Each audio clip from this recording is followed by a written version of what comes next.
Hello, and thank you for tuning in to another edition of Tech Talk Tuesday. I'm Jason. I'm Zach. And let's get started with the news. Crypto miners have already bypassed the RTX 3060 hash rate limiter. If you guys remember last week, we talked about NVIDIA coming out with the 3060 with a hash limiter to hopefully prevent people from mining with them as much.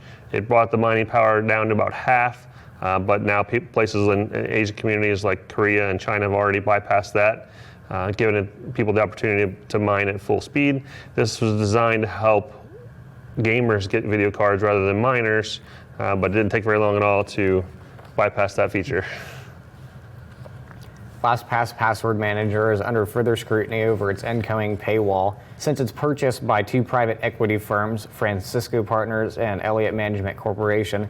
LastPass has slowly increased their pricing, and now they are restricting access to device syncing unless paying for the service. You're looking at about $36 a year, which is actually right around other password managers, what they cost. And this is expected to start around March 16th. So they're trying to keep up with current demand and get rid of some of that bad stigma. All right, recent Windows updates. If you guys haven't updated your computers, you might want to hold off a week or two. Recently, a Windows update is causing blue screen error messages to come up when printing.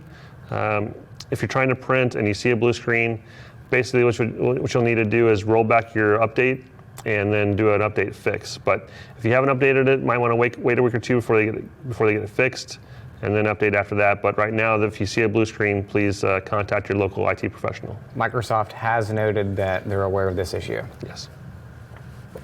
A bit of local news on this one. 4 skimmers were found in West Salina at Rod's Texaco on 1717 West Crawford Street. The skimmers were not visible from the exterior of the pumps. They were actually inside, and they were found from maintenance. Yeah, usually they have some scammers that go on top of like ATM profiles that you can kind of sort of grab them and see. These were internal. We did reach out to Rods and see if we can ask them what happened with this specifically. We're waiting to hear back from them currently. During the countrywide sub-zero winter storm, Samsung closed its Austin, Texas production facility. This was supposed to be a few weeks, but be back in operation. It's taking longer than expected and might not be back up until April, and might not ship more until May. This facility is one of the few facilities that can actually design the SSD controllers on your SSD hard drives and NVMe hard drives. If you guys are aware, there's only a few companies out there that actually make things like RAM and devices, and they rebrand for everybody. So Samsung, Micron, and SK Hynix are the three big ones for RAM, for instance, but they'll make RAM for like Kingston or Corsair, but it's usually one of those 3 companies that actually produces the controllers. So this might present a expedition of created an SSD shortage. So now might not be a good time to buy them. Might have to wait a month or 2 before prices come back down. Microsoft has released a new preview build to testers. This version of Windows 10 allows for Androids to make phone calls through Windows 10. The phone app built into Windows 10 could already do text messages. The Windows machine must have Bluetooth on that computer, and Android must be at least version 7.0. So if you're sitting at your computer, you can actually, or your laptop, you can actually just go ahead and make phone calls directly from the computer using the built-in webcam or built-in microphone, rather than having to pull your phone out and make an actual call. All right, our tech tip today is how to use Ctrl V and Ctrl C. So instead of doing your right-click to copy and then right-click to paste, you can actually hotkey with Ctrl and C at the same time to copy, and then Ctrl and V at the same time on Windows and Linux. Yeah, so let's say you have a paragraph of information you want to copy. So you're going to highlight all of that, and then you're going to hit Ctrl C, and then go to wherever you want to highlight that information in a different page, and hit Ctrl V, and it'll paste it into the new page. For your Mac users out there, the commands for that are going to be Command C and Command V instead of Control, but other than that, it's pretty seamless, very similar. You can also use Control A to highlight everything on the page. Like let's say you guys have a whole sheet and you want to highlight everything. If you do Control A or Command A for Apple users, that will highlight the whole information in the file. And this works in File Explorer as well for highlighting programs and stuff like that you want to copy and paste over somewhere else. All right, today's Tech Talk is going to be on computer scams and attacks. So first we'll go into some of the attacks. I have malware down here first, so we'll hit those to start, and we'll get into some other stuff later. First off, viruses. A virus is a malicious program that on activation, whatever it does is triggered. Right. Worms are a malicious program that activates once it has been loaded into the system. A user does not have to trigger this activation. Worms can be replicated to propagate within a computer or connected network. So let's say you borrow a hard drive from a friend or a jump drive from a friend and that has a worm on it. That worm, once it recognizes a new device, it can actually install without further permission. Trojans are real-looking programs that contain malicious capability. So these are kind of like viruses, but they look real. And they can be set to do various things like corrupt your computer and the files on it, spy on users, create a backdoor for persistent access to that computer. So if that backdoor was installed, somebody somewhere else, probably the person that sent you the Trojan, can then access your computer on demand whenever they want to. And they're also set to steal data like keyloggers. So a keylogger is a program that records any keystrokes you make and it sends it to wherever the database is set within that program. Yeah, a good one that I've seen on this one recently has been like, click here to see who's viewing your profile on Facebook, for instance, and if you click that, then that's something that can install software. So ransomware is a type of malware that can run on a computer that locks out or encrypts the user data within the intent of having the user pay for data to be unlocked. What you're going to see is an actual big screen pop-up that says your data has been locked. Send us 30 Bitcoins to order to unlock it. They usually get some kind of a time limit, so they give you like 24 hours to pay, otherwise they will encrypt your data or destroy it. These ones are probably one of the worst of the bunch. If you do get one of these or you see one of these, you should immediately unplug your computer from the internet and contact your local IT professional. But what's going to happen is a screen is going to pop up, say your data is locked, you can't get in any of your files, and once it's encrypted, it's pretty much gone. There's not really much point in paying the ransom because even if you did pay what they wanted, they might send you like 2% of the files and then send you another email that says pay some more to get more files unlocked. And this just continues on until you have no money left. Yeah, it's important to take these computers off the network because they can spread like a worm. Worms, again, can spread through the network without anything done with them. They're often delivered through a Trojan, the fake-looking program that you think is real, or through some sort of social engineering. Somebody sends you an email link, you click on the link, and it instantly downloads something, or even links off the web. They usually ask for a lot of money. Yeah, 30 Bitcoins would be like $150,000 right now. So. And you may not even get your encrypted data back if you paid it. So like Jason said, I would never recommend paying a ransom on encrypted data. The next is Scareware. These are web browser pop-ups or programs that tell you there's a problem when there is not, or they can say anything on the pop-up. Yeah, we see these. This is probably the most frequent one we've seen. Out of the last 2 years, we've only seen probably 3 actual ransomware attacks on a computer. But for Scareware, we see these a lot, especially with people that are either in the senior community or younger that don't know the difference, to where something pops up and says, hey, you've got viruses on your computer, please click here to clean.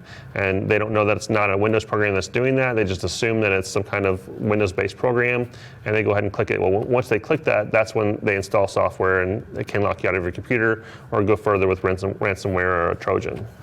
These Scareware incidents can then lead to getting a phone call from scammers if they pull data off your computer or something like that. That's happened a lot too. Yeah. What they do is call you and tell you that they're from Microsoft or they're from Cox or they're from wherever, and they'll convince you to start going and getting gift cards or giving them your credit card information so that way they can charge you to help you clean your computer. They say that they're providing a service and they act like they're legitimate, but they are not. And it just continues on. They'll ask you for more money next time as well. The best thing you can do is if one of these pop-ups happen is just restart your computer, and if that's not there anymore, then obviously it was just a scare tactic. Right. So stepping off from the specific different types of malware, we'll get into some different techniques here that malicious people on the internet use to make you a victim. Social engineering and phishing techniques. Phishing is the act of trying to gather information from someone or a company. This information can be general, but is often, in many cases, or in the cases we're talking about, they seek to gain information to get an upper hand on you, to blackmail you, to try to extort you in any way. This kind of information revolves around phone numbers, emails, social security numbers, credit cards. I mean, anything important to you, really. Yeah, the term phishing came from the fact that what they're looking for instead of a bite is an actual click. So if you get a text message that says click here because your bank account's overdrawn, or if you get, like I said, the Facebook one where they say, click here to see who's looking at your profile, or you get an email that says, do you want to see who's turning 30 this week? I don't know, whatever the case may be. It could be from a friend or family that has gotten hacked, and you might not know the difference to go ahead and click on it. Well, once you click on it, that's that bite for a phishing technique, and that allows them to either get your information or call you or find out that you're actually clicking on it, and it lets you get taken for a scam. So definitely want to look out for those. Yeah, this phishing is spelled with a PH instead of an F. So if you see it in an article or something and you wonder why phishing is spelled with a PH, this is what it's talking about. These can come in the forms of emails or phone calls. It doesn't matter to them. And text messages. Search engine optimization. This is what we call Seo Poisoning. This is malicious websites which are created and then optimize the top of Google's, Yahoo's, all the different search engines. For instance, when you want to look at something up, like let's say you want to look up Cox's customer service support number. They have designed these SEO poisoning sites to go through there and look at the top of your search engine. And when you see one, you might click on one that's not a real one, it's actually a fake one, but you're still clicking on it and allowing them to download or do different information on your site. So make sure you always check and make sure that it says Cox.com, not Cox with 2 X's or 2 O's, or whatever the case may be. They usually change up the verbiage a little bit so it looks very similar, but you're not going to know the difference and just click on one that's not actually a Cox site or a Microsoft site, and then you ended up downloading something that you don't want to download. These are actually really big ones. A lot of people who search the web trust the top sites. I mean, I know I do. Yeah. So when something malicious comes up on the top, I mean, it gets a lot of people. You click on one and you're not quite paying attention to what website it is. I mean, they could have completely copy and pasted the real site onto the poisoned site, and I mean, it could look real. Yeah, they can download the whole page from a legitimate site and post it on theirs and make it look very real. But a lot of times when you click on one of those sites that isn't the correct one, sometimes they'll try to instantly start downloading some kind of software. And if they do, make sure you click cancel and get out of that software download. Yeah, you can look for bad resolution on the cut and paste that they've done. I found one last year when I first got hired on. We were doing some SEO stuff, and one of the websites we use, I went to that. I found the real one, but a little bit below there was the fake one, and it was a snipping, like the snipping tool on Windows. It was a direct cut and paste with terrible resolution. Screenshot. It was a screenshot of the real one, so I caught it, but a lot of people probably didn't. That's true. You can also check for bad spelling and grammar if they try to remake it themselves instead of cutting and pasting. Yeah, like that's Verizon spelled with a Z or an S instead of like how it actually is spelled. There's all kinds of different intentional spelling critiques to be able to look like it's similar but not quite the same one. Or mistake spelling. Yeah. Next is network sniffing. This is using software to watch internet traffic on a network. We kind of hit this when we started talking about keeping your online private. This is most often done on unsecure networks and free Wi-Fi networks. Some people intentionally set up fake Wi-Fi networks to try to get people to connect to them, to sniff their network, and to gather the data that they can see through those network sniffers. Yeah. This can lead to gathering lots of your sensitive data, much of what we mentioned before: passwords, logins, emails, bank information. This can be combated through making sure you're on a trusted internet connection. You're on the real Mocha's Wi-Fi instead of a fake one that's open. Yeah.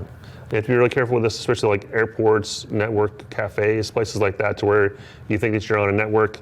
So we just don't recommend going on any local networks that are unfamiliar. If you guys go over to McDonald's or you go to Mocha's or wherever, if you have a hotspot on your phone, maybe if you could use that instead of using the Wi-Fi network. But if you're on the network, it opens you up to different kinds of attacks. So you definitely want to be on there and not sure that it's the correct Wi-Fi network.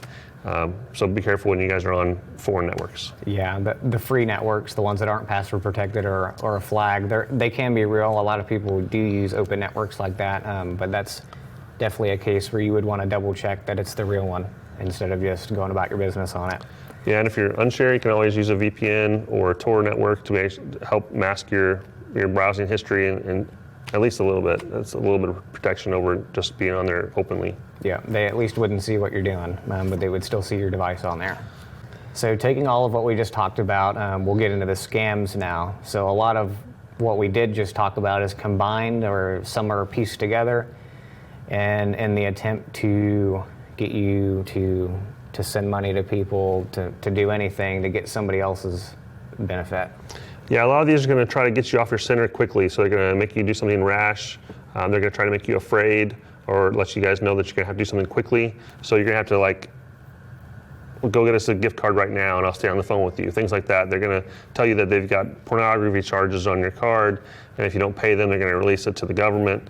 Whatever they're going to do, like Social Security Administration, they're going to say they're from the Social Security Administration and tell you that you're going to lose your benefits if you don't go do this. But whatever it is, it seems legitimate and it throws you off a little bit, but sometimes they'll actually tell you to, well, if you don't believe me, just call my boss, and they'll give you a phone number. Well, that phone number does go to somebody else, but it's still somebody in their scam network, not somebody that's local. So if somebody from the Social Security Administration or from Cox or from Microsoft calls you, one, they're not going to ask you for any information. Now, if you initiate a call and you call Cox or you call Microsoft, as long as it's correct numbers, then they might ask for some information, but those companies will never call you and ask you for your information. So just know that, and just hang up on them and call the actual company directly, like Verizon or Cox or Microsoft. The most common ways that these are initiated is through the Seo poisoning and the phishing, and then the robocalls are huge right now. Yeah. If you get a call about your car's warranty being expired, that's exactly what we're talking about. So if you're unsure at any point in time, or you want to just you feel like unsure or uncomfortable or scared, that's the part where you have something in your brain click and say, okay, well, I'm not going to do anything without checking with a trusted professional, a local company that you guys can trust like us, but just somebody calling your nephew, whoever that's good with computers or whatever the case may be, and getting you some help through this issue. So I've got a couple examples to try to help paint the picture. Maybe you were in one of these in the past, or if you find yourself in one of these in the future, think back to this and call one of us, or just stop doing it entirely.